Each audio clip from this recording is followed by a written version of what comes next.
자, 그리고 이제 카카오 네이버 얘기 저희 자주 하지만 오늘 또 해봐야 될 것 같습니다. 뭐 카카오톡이 대수술을 또 한다고 해요. 글로벌 서비스 영역도 확대를 하고 그럴 예정이라고 합니다. 네이버도 최근에 이제 최수연 대표가 굉장히 이제 좀 크게 큰 비전을 발표를 하기도 했었는데 카카오 네이버 또 정권 바뀌면서 여러 가지 얘기가 있어서 기존 주주분들 그리고 저점 공략하실 분들 많이 궁금하실 것 같습니다. 또 기관이 매수를 하네요. 외국인은 팔아도. 네. 근데 기관의 매수 강도가 너무 약해요. 예. 그리고 역시 개인들이 또 카카오를 선호하다 보니까 개인들 매수세가 아직도 끊기지 않고 있고요. 거래량이 이게 정말 자루 잰 듯이 100만 주에서 200만 주 사이에서 크게 변동이 없어요. 예, 그러니까 급감하거나 급증하거나 뭐 이래야 되는데 최근에 한 15거래일, 뭐 10거래일 정도 100만 주에서 한 150만 주, 180만 주 정도 거래량이 되면서 주가도 움직임이 1%, 2% 내외에서 지지부진한 양상을 네, 보여주고 일단 있습니다. 카카오 먼저 보시는 거죠. 네, 카카오 말씀드리고 있고요. 네. 카카오는 좀 전에 얘기해 주신 것처럼 지금 카카오톡에 대해서 대수술을 예고를 했어요. 네. 이게 국내에서는 이미 포화 상태다. 더 이상 올라갈 게 없다. 그렇죠. 네. 안 쓰는 사람이 없잖아요. 카카오는. 그렇죠. 네, 그래서 그러다 보니까 비지인 영역이라고 하는 쪽하고 그다음에 글로벌 서비스 영역으로 좀 확대하겠다.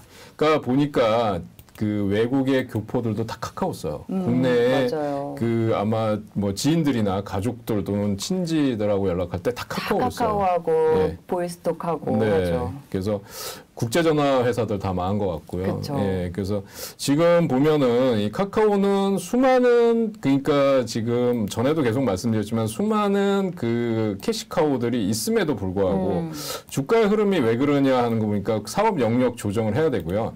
특히 정치적인 문제, 그다음에 골목상권 침해와 관련해서 공정위와의 문제 이런 것들을 해결을 해야 돼요. 네. 예, 그래서 그게 해결이 먼저 정치적으로 돼야만 주가가 반등을 할 수 있을 거로 보여지고요.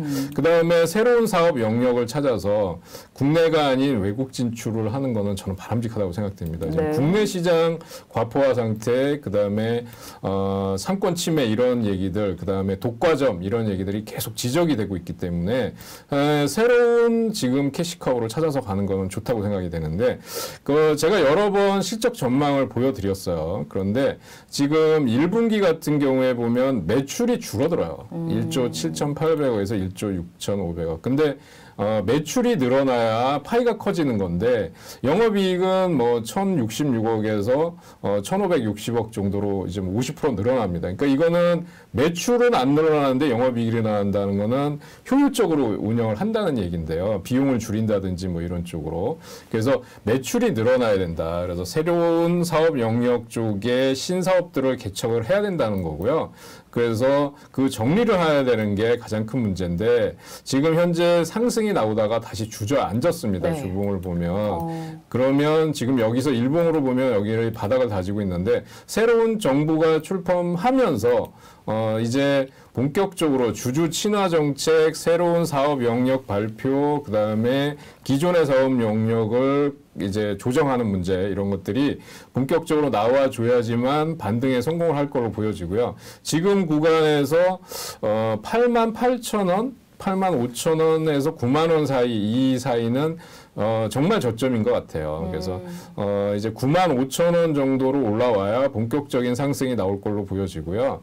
그 다음에 이제 새로운 사업 영역을 구축했다든지 이런 게 가시적인 성과로 나타나면 하반기에 네. 3, 4분기 정도에 지금 10만 원대 도전하지 않을까 이렇게 보여집니다. 네, 카카오는 지금 85,000원, 9만 원대를 좀 저점을 다지고 95,000원까지 돌파를 해야 이제 본격적인 상승이고 3, 4분기가 돼야지 10만 원을 좀 노려볼 수 있을 것 같다 이렇게 얘기를 주시는데 뭐 이렇게 요즘 뭐 재편한다 카카오톡을 중심으로 대수술을 한다 얘기를 하면서도 증권사에서는 좋은 또 리포트가 나오기도 하네요. 하지만 지금 당장은 아니다라고 보셔도 될 것 같고요.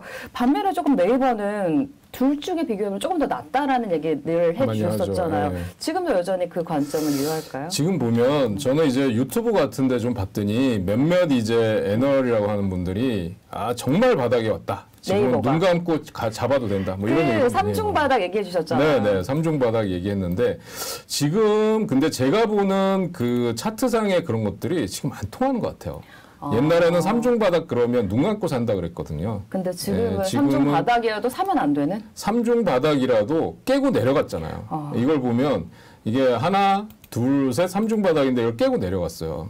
그리고 주봉으로 봐도 지금 하나, 여기 첫 번째 바닥이죠. 두 번째 바닥, 세 번째 바닥 이걸 깨고 내려갔어요. 그러니까 삼중 바닥이면 우리는 눈 감고 산다 그렇게 말씀드렸는데 이걸 깨고 내려갔다. 지하실이 있는. 네, 그래서 제가 알고 있던 이 차트의 기술적인 분석에 대한 어떤 그런 명제들도 흔들리고 있어요. 근데 그런 게 어쩔 수 없는 게 금리 인상기라는 특수성, 그다음에 우리가 전혀 예상치 못했던 우크라이나 전쟁, 그다음에 공급망 대란, 그다음에 중국의 위축 이런 것들이 시장에 하고 있는데 역시 네이버는 주 수입원이 광고하고 또 하나는 이제 웹툰으로 가겠다는 건데 웹툰 쪽에서 가시적인 성과를 내는 게 저는 가장 중요하다고 봅니다. 광고 쪽에서 매출이 급작스럽게 증가될 것 같지는 않고요.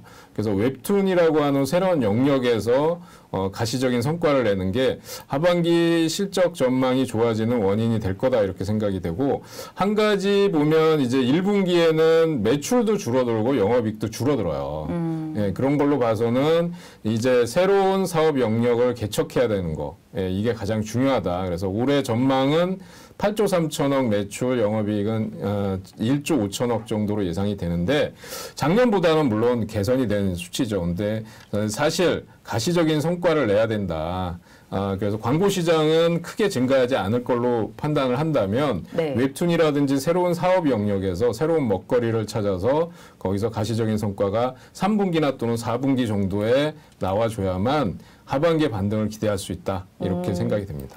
네, 마찬가지로 하반기를 좀 기대를 해야 될 것 같습니다. 옥자님께서 어떻게 좋은 날만 있겠어요. 화이팅 합시다. 이렇게 얘기를 주셨는데, 그러게요. 네, 주식하시다 보면은 진짜 좋은 날만 있으면 진짜 다들 재벌 됐을 텐데, 우리는 그거를 지향하기는 하지만 가끔 이런 풍파가 있기도 하는 것 같습니다.